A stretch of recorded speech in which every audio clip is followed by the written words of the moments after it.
कर्म भी 4 तरह के होते हैं। शुभ कर्म यानी बहुत अच्छे कर्म, कृष्ण कर्म यानी बहुत बुरे कर्म।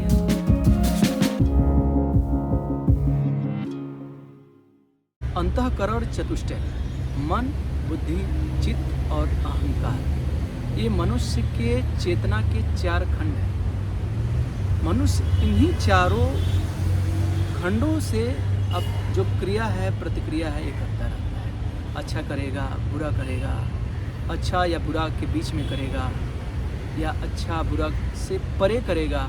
इन चारों बातों से ही संबंध रखता है। तो मन क्या होता है, बुद्धि क्या होती है, चित्त क्या होता है, अहंकार क्या होता है, इसके बारे में हम लोग विस्तृत रूप से जानेंगे। बहुत ज़्यादा नहीं, लेकिन मैं संक्षेप में एक कम शब्दों में आप लोगों को समझाने का प्रयास करूंगा। तो इसके इतिहास को देखते हैं तो भगवान बुद्ध ने इसको ही चेतना का 4 खंड कहा। विज्ञान, संज्ञा, वेदना, संस्कार। और उसके बाद के जो साहित्य हैं, यानी लगभग 100 से 200 BC के आसपास वाले जो साहित्य हैं, उसमें इन्हीं चारों बातों को, चेतना के चारों खंडों को मन, बुद्धि, चित्त, अहंकार कह दिया गया है। उससे पहले ये 4 शब्द थे, विज्ञान, संज्ञा, वेदना, संस्कार।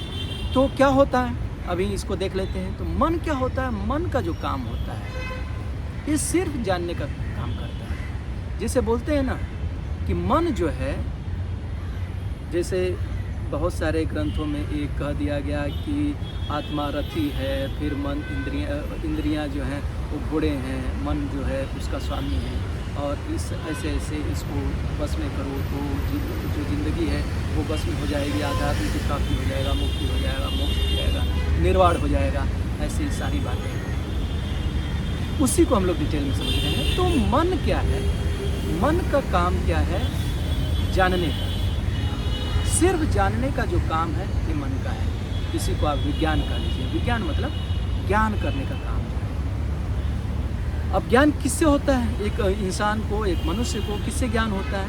जो 5 इंद्रियां हैं उससे ही ज्ञान होता है। तो आँखों की इंद्रिय जो है वो देखने का काम करती है। तो आँख से कोई भी चीज़ स्पर्श हुई तो एक खटपट हुआ, एक ज्ञान जगा कि कुछ दिख रहा है। क्या दिख रहा है उसके आगे की बात। ऐसे ही कान पर कुछ आया तो कुछ खटपट हुआ, कुछ शब्द सुनाई दिए तो खटपट हुआ, कान की इंद्रिय ने काम किया। ऐसे ही कोई गंध आया, अच्छा आया या बुरा आया, तो एक नासिका की जो इंद्रिय वो सजग हुई, नाक के द्वार पर कुछ खटपट हुआ। ऐसे ही त्वचा के स्तर पर कोई स्पर्श हुआ तो कुछ संवेदना आई, अच्छी आई, बुरी आई, इससे मतलब नहीं। जिह्वा पर कुछ रखे तो एक संवेदना हुई, एक खटपट हुआ, अच्छा आया या बुरा आया, इससे मतलब नहीं। तो ये जो 5 इंद्रियां हैं और छठी इंद्री जो विचार का काम करती है, जो आप बैठे हैं, कोई भी विचार आया, कोई चिंतन आया, वो टकराया, तो ये 6 इंद्रियां, इन 6 इंद्रियों के द्वार पर क्या खटपट हुआ, क्या घटना घटी, ये सिर्फ जानने का जो काम है ये मन का है। इसी को विज्ञान बोलते हैं। अब आपके दरवाजे पर, इंद्रिय के दरवाजे पर खटपट हुआ तो सिर्फ इतने से ही नहीं रह जाता है। चेतना का दूसरा खंड उठता है, यानी बुद्धि उठती है, और बुद्धि का काम होता है विश्लेषण करने का। अब विश्लेषण कैसे होता है? अच्छा है या बुरा है, चाहिए या नहीं चाहिए, इस रूप में क्रॉस इसका कैटेगरी है, इसके रूप में बुद्धि जो है ये विश्लेषण करती है। अच्छा है या बुरा है, कैसा है। जैसे आपने किसी ने आपका नाम लेकर पुकारा तो आपको तुरंत ज्ञान होता है कि अरे ये तो मेरा दोस्त है, अरे ये तो मेरी मम्मी का आवाज़ है, ये तो मेरे पापा का आवाज़ है, क्योंकि आपके माइंड ने ये स्टोर कर रखा है कि वैसी आवाज़ आएगी तो वो विश्लेषण करेगा, यानी बुद्धि विश्लेषण करेगी और बताएगी कि इस व्यक्ति की आवाज़ है। तो जहाँ ये स्टोर होता है उसको बोलते हैं चित्त। चित्त का मतलब होता है संवेदना, इसी को बोलते हैं वेदना, यानी वो वेदना के रूप में प्रवाहित होता है। अब आपके बुद्धि ने विश्लेषण किया, और कैसे विश्लेषण किया? पीछे जो आपने स्टोर कर रखा है, उससे संबंधित जो आपने जानकारी इकट्ठा कर रखी है, उससे लेकर बुद्धि जो है विश्लेषण करती है। और चौथा होता है अहंकार, जिसे लोग आत्मा के रूप में प्रतिबिंबित कर देते हैं। अहंकार मतलब यहाँ घमंड से नहीं, अहम मतलब खुद, मैं, जिसे ज़्यादातर साहित्यों में एक आत्मा का रूप में दिया गया है। ये मैं आत्मा है, ये मेरी आत्मा है, और यही आत्मा जो है सब मन का स्वामी है, और मन जो है इन इंद्रियों का स्वामी है, और ये सब जानने का काम करता है। आत्मा जो है वो जानने का काम करती है। आत्मा अजर है, अमर है, उसको अलग रखते हैं, एक मान्यता को अलग रखते हैं, वो सच्चाई से अलग। यहाँ पर हम लोग एक वैज्ञानिक तरीके से इस बात को समझने का प्रयास कर रहे हैं कि एक्चुअली ये कैसे काम करता है। तो जो संस्कार है, संस्कार क्या है? जो जैसा आपने प्रतिक्रिया किया है, जैसे आपको कभी कोई चीज़, आपने कोई स्वाद चखा और बहुत अच्छा लगा आपको, तो आपने उसका संस्कार इकट्ठा कर रखा है कि अच्छा, जब ये हम चखते हैं तो ये अच्छा लगता है, तो उसके संस्कार से जुड़ जाता है। और वो संस्कार यानी जो आपका वेदना है उससे आकर जुड़ता है। वेदना जो है वो अब अच्छी है या बुरी है उसके हिसाब से, यानी बहुत अच्छा स्वाद लगा था तो बहुत अच्छी वेदना आएगी, और जब बहुत अच्छी वेदना आएगी तो बुद्धि इसका विश्लेषण करेगी कि बहुत अच्छा है, और बहुत अच्छा है तो और चाहिए, यानी वहाँ पर राग की प्रतिक्रिया होगी, और चाहिए और चाहिए। और कभी आपने उसको चखा है, उसका स्वाद पसंद नहीं है, आपने उसको चखते ही अब आपको बहुत बुरा लगा था, बहुत गंध आया था, पूरा स्वाद जो है वो ख़राब हो गया। जैसे कर्म भी 4 तरह के होते हैं। शुक्र कर्म यानी बहुत अच्छे कर्म, कृष्ण कर्म यानी किसी को सता रहे हैं, किसी को छीन रहे हैं, किसी को दुख दे रहे हैं, तकलीफ दे रहे हैं। अच्छे कर्म मतलब सबके प्रति सद्भावना रख रहे हैं, सबके भले के लिए, सबके मंगल के लिए, सबके कल्याण के लिए जब काम कर रहे हैं, तो शुक्र कर्म हो गया।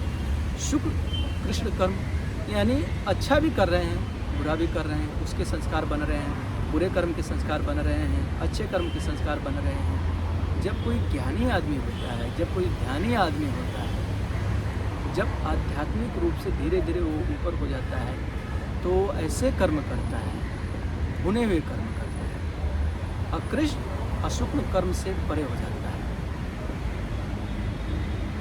मतलब ना ही उसका कोई अच्छा संस्कार बनाता है, ना ही बुरा बनाता है, सिर्फ कर्म में कर्म रखता है, करने में सिर्फ करता है।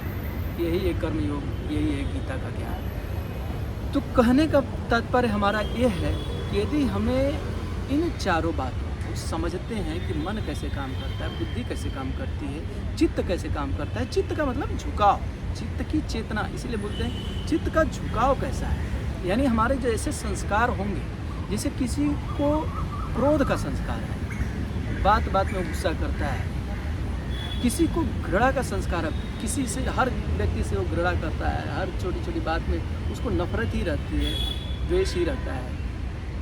किसी के राग के संस्कार मतलब चाहिए चाहिए, मोह का संस्कार चाहिए चाहिए। इसके जैसे संस्कार होंगे वैसी ही जो चेतना है वो काम करेगी, और वैसा ही प्रवाह होगा, और प्रवाह जैसा होगा वैसा ही हमारा व्यवहार होगा। तो यदि हमें इससे बचना है तो हमें अपने संस्कारों का क्षय करना पड़ेगा, इन संस्कारों को दूर करना पड़ेगा। और ये कैसे हो सकता है? सिर्फ एक ही मार्ग है, विपासना। कभी आप विपासना विधि का अभ्यास करते हैं, गोयनका गुरुजी के द्वारा बताए हुए, तो आपको फिर ये थ्योरेटिकल जानने की ज़रूरत नहीं होगी। आप प्रैक्टिकली एक एक बात को अनुभव करेंगे, एक एक बात को अनुभव करेंगे।